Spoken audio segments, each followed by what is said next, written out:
piracy. Okay? However, bioprospecting may also describe the search for previously unknown compounds in organisms that have never been used in traditional medicine. So even things that are not used by the indigenous or the native countries, they'll come in and try to look for things, maybe from plants that have never been used before, and maybe find some stuff. So they also have to watch out, these countries do, from these pharmaceutical companies trying to take advantage of them, even if they didn't know about what good uses these plants and products could be put to. Okay, so let's take a look at our terms here. Appropriation, we said, was acquiring without permission. They take something without permission. Okay, and indigenous is a native. Compensation is payment for something. Pharmaceutical is drugs that we use in medicine a lot of times. Academia, a community of higher learning, or those universities and schoolings and kind of places and research groups. Pejorative is an unfavorable type of connotation we have for words. And capitalize on is to take advantage of, or to take the chance to do something. So here's another question. What do you think about this one?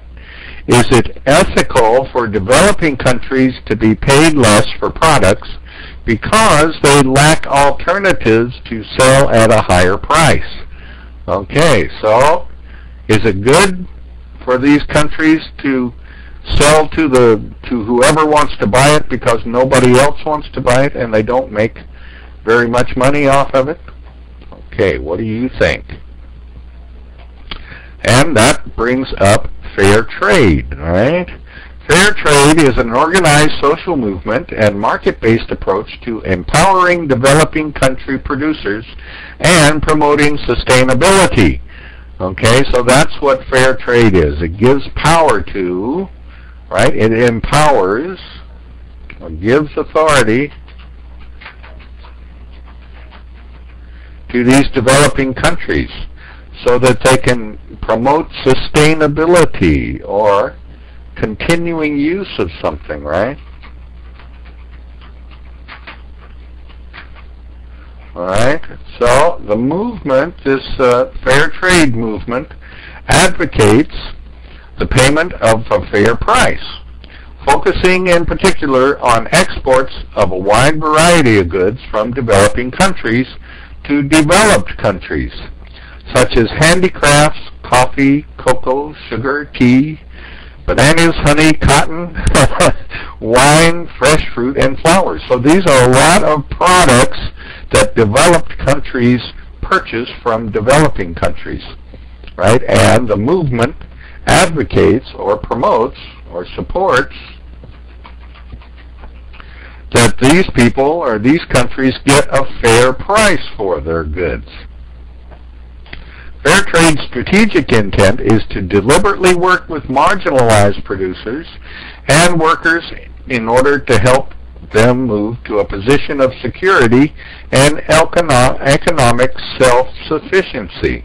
Okay, so what they want to do in the long term, or their strategic intent, what they want to do for the long term, is to work with these marginalized producers, or producers without power, right?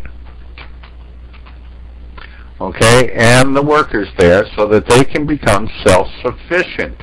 They can do things on their own. They don't have to beg or borrow for it. It also aims at empowering them to actively play a wider role to achieve greater equity in international trade. So you want to build up their equity or equality when it comes to international trade, right?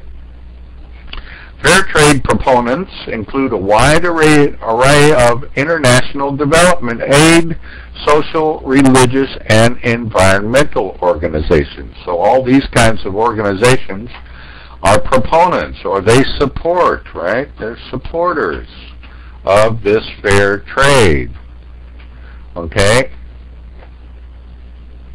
The economic basis of transactions within fair trade relationships takes account of all costs of production, including the safeguarding of natural resources and meeting future investment needs. Okay, so all of these things are included in the fair trade relationship. Trading terms offered by fair trade buyers enable producers and workers to maintain a sustainable livelihood, and also enables improved conditions in the future. Prices and payment terms are determined by assessment of these factors rather than just reference to current market conditions. Okay, so they don't look at the